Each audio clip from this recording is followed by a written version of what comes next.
হ্যাঁ, তো আমি এসেছি অনিশদের বাড়ি আজকে ব্লগিং শিখতে ওর কাছ থেকে, বিকজ আমি ব্লগিং করতে পারি না।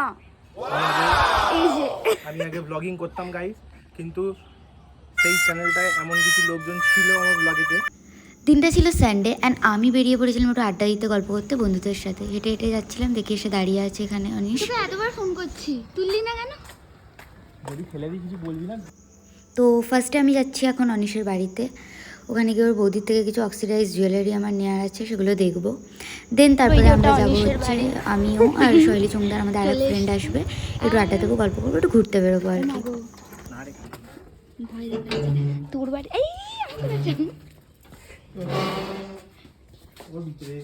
এই বাড়ি ফ্লাওয়ার গুলো এই তো তোর বাড়িতেই এত ভালো জায়গা আছে ফটো তোলার জন্য। আমি তো ইয়ে করছিলাম। তুই এখানটা গোবর তুলে দিই।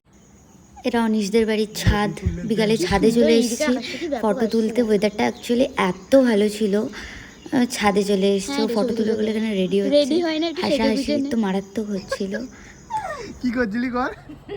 চশমাটা খসে গেলে মুশকিল হয়ে পড়ি দাদা। আমি এখনো যে স্কুলে কবজি জোরে আমি পারবো না। কি করছিলি বল? তুই কি করছিলি? আমাকে কি কবজির জোরে আমি পারবো না। কোনো কারণ ছাড়াই অকারণে এত হেসে যাচ্ছিলাম, জানি না, পাগল হয়ে গেছিলাম। তুই আমাদের বাড়ি এসেছিস, কি এনেছিস আমার জন্য? এইটা তোর ওই একটাই ক্লিপ আছে, তুই জবে দেখে তোকে দেখতে পাচ্ছি, তোর এর এই একটাই দেখি ক্লিপটা দেখি, এই একটা ক্লিপ নিয়ে প্রায় বছর খানেক কাটিয়ে দিল। ঠিক আছে, একে কেউ একটা ক্লিপ গিফট করো বলছি, শোনো, ক্লিপের দরকারের। ঠিক আছে, এই ক্লিপটা আমার কিন্তু কোনো বয়ফ্রেন্ড কোনো এক্স আমাকে দেয়নি, এটা আমার নিজের টাকায় কেনা। ঠিক ওর এক্স দেয়নি, ওর শ্বশুর দিয়েছে ওকে। কি যাতা।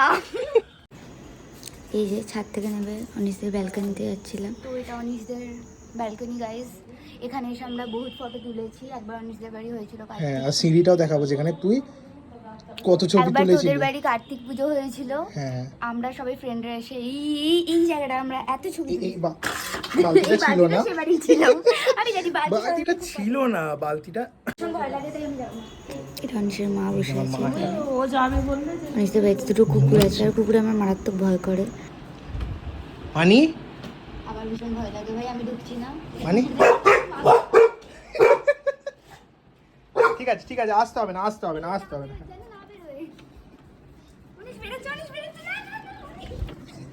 কিছু হবে না, একবার আয়, হাত দে খালি। চ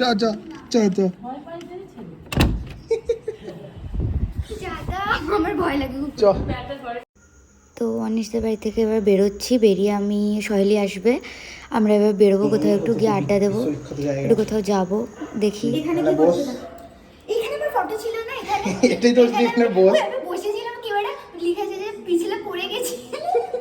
আমার দাদা বলছে ব্যাকগ্রাউন্ডটা কি সুন্দর। আমি জানি এই তো এখানটা পুরো জারা মডেল। এই জায়গাটা আমার খুব পছন্দ, এখানটা বেশ হেভি লাগে।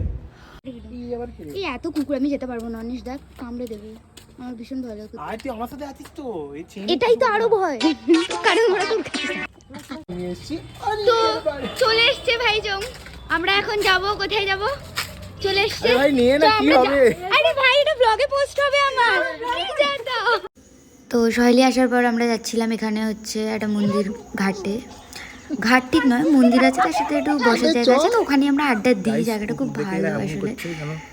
ছোটবেলায় আমরা ইভেন যখন প্রাইভেট যেতাম, বয়ফ্রেন্ড গুলো তো আমরা ভালো ওখানে নয়। আড্ডা দিতে যেতাম প্রাইভেটের পর মাঝে মধ্যে। ভাই অত ভালো অনেকদিন নয়, পর আমি কুকুর অনেক যাচ্ছি। ভালো।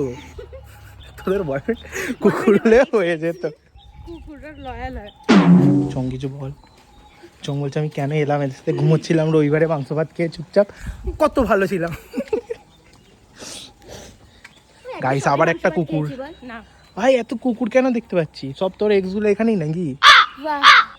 না, কুকুর তো অনেক ভালো ভাই, তোর এক্স কুকুর না।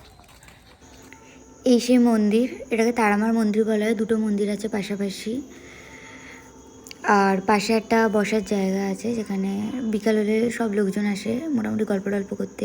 কাকিমারা এরা সবাই আসে, বন্ধু বান্ধবরা আসে, লোকজন এখানে প্রেম করতেও আসে। সামনে একটা কাপল বসেছিল, যাই হোক। এটা একটা পুকুর ঘাট এখানে। এই যে এখানে বসে থাকি আমরা, বসে ভাটের বকাবকি করি আর কি। তো মন্দির থেকে বেরিয়ে আমরা যাচ্ছি হ্যাঁ, ফুচকা গাড়ি চলে খেতে। গেছে। চোখ বললো ফুচকা খাবে। আর চলে এখানে গেছে, আর এক guys। কাণ্ড, বিড়ালের চলো। রাস্তা কেটেছে বলে কেউ আমরা রাস্তা ক্রস করছিলাম না, গাড়ি চলে কেন গেছে। জানি না। একটা বিড়ালের রাস্তা কেটে দিয়েছিল বলে আমরা দাঁড়িয়েছিলাম। এই মালটার কথা শুনে দাঁড়াচ্ছি খালি আমরা। চোমো বলেছিল। চোঙও বলেছিল দাঁড়ানোর জন্য। আমি বলিনি, আমার কি হবে ভাই এদের, সিরিয়াসলি বলছি। হাঁটতে হাঁটতে সন্ধে হয়ে গেল। আমরা পুরোটা হাঁটতে হাঁটতেই ঘুরেছি আজকে।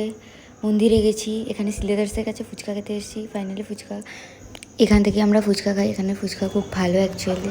দাদা আমাদের কিছু বলছিল, সেটা নিয়ে আমরা খুব হাসাহাসি করছিলাম এখানে। যাই হোক, ফুচকা গেলাগেলি করছি। উনিশ খাবে না বলছিল, তাও আমার থেকে জোর জবরদস্তি ওকে আমি গিলিয়েছি একটা। বিশাল বড় তোর জন্যই দিয়েছে। ফাইনালি খাওয়া দাওয়া ঘোরাঘুরি সব শেষ। আজকে পুরো দিনটা খুব ভালো কাটলো। বাড়ি চলে এসেছি আমি। আবার দেখা হবে নেক্সট ব্লগে। Tata, bye bye.